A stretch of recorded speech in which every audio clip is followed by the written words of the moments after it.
Mirando al pasado, nos damos cuenta de que habíamos seguido bebiendo muchos años después del momento en que nos hubiera sido posible dejar de hacerlo a base de nuestra fuerza de voluntad.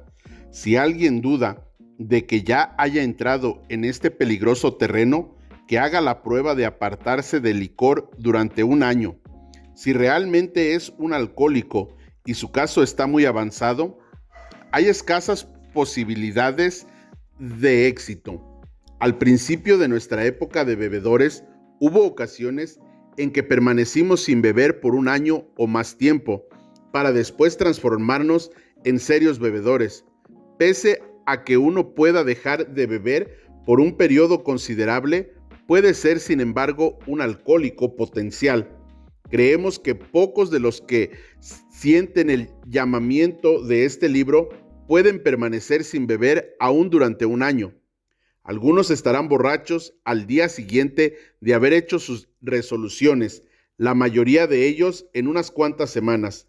Para los que no pueden beber con moderación, el problema consiste en cómo dejar de beber totalmente. Suponemos, desde luego, que el lector quiere dejar de beber. El que la persona que está en casa en esas condiciones, el que la persona que está en esas condiciones pueda dejar de beber sobre una base no espiritual depende del grado en que haya perdido el poder de elegir entre beber o no beber. Muchos de nosotros creíamos que teníamos mucho carácter. Existía siempre el tremendo apremio de dejar de beber. A pesar de esto, nos resultaba imposible hacerlo. Esta es la característica desconcertante del alcoholismo, tal como lo conocemos. Esta total incapacidad para dejar la bebida sin importar lo mucho o lo grande de la necesidad de hacerlo. ¿Cómo podremos entonces ayudar a nuestro lector a decidir a su propia satisfacción si es uno de nosotros? El experimento de dejar de beber por un tiempo ayudará, pero creemos poder hacer un servicio más grande a los que padecen del alcoholismo y tal vez incluso a la profesión médica.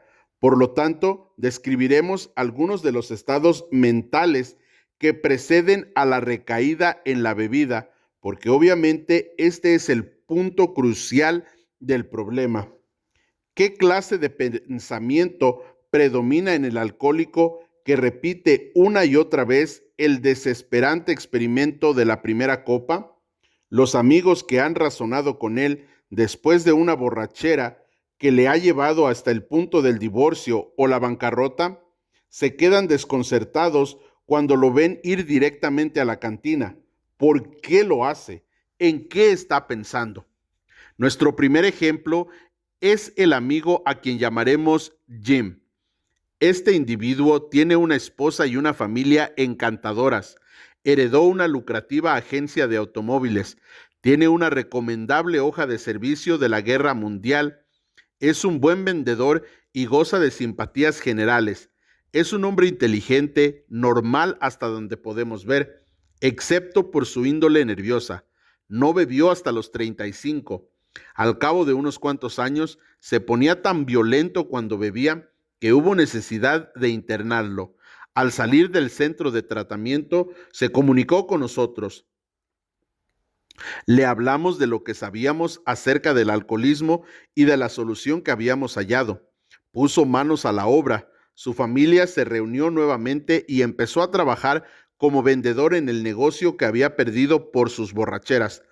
Todo marchó bien por algún tiempo, pero él dejó de engrandecer su vida espiritual. Para su consternación, se emborrachó media docena de veces en rápidas sucesiones. En cada una de estas ocasiones, trabajamos con él examinando cuidadosamente lo que había sucedido. Estuvo de acuerdo en que era un alcohólico y que su condición era grave. Sabía que se enfrentaba a otra estancia en el centro de tratamiento si seguía bebiendo. Más aún, perdería a su familia, por la que sentía un gran cariño. Pese a todo esto, volvió a emborracharse. Le pedimos que nos dijera exactamente cómo había sucedido. Esta es la historia. Fui a trabajar el martes por la mañana. Recuerdo que me sentí disgustado porque tenía que ser vendedor en un negocio del que antes había sido dueño.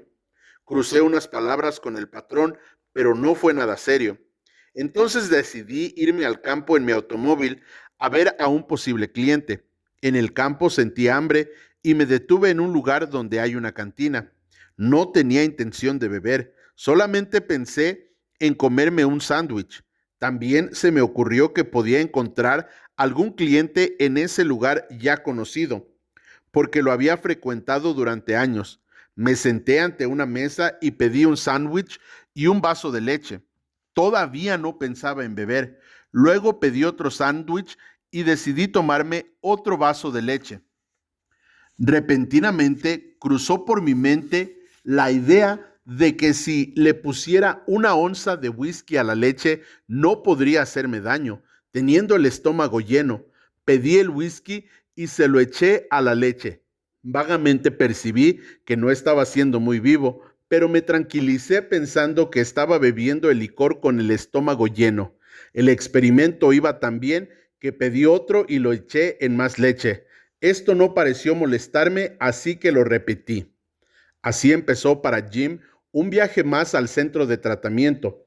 Existía ahora la amenaza del encierro, la pérdida de la familia y del empleo, sin mencionar el intenso sufrimiento físico y mental que la bebida le causaba siempre. Se conocía bien como alcohólico.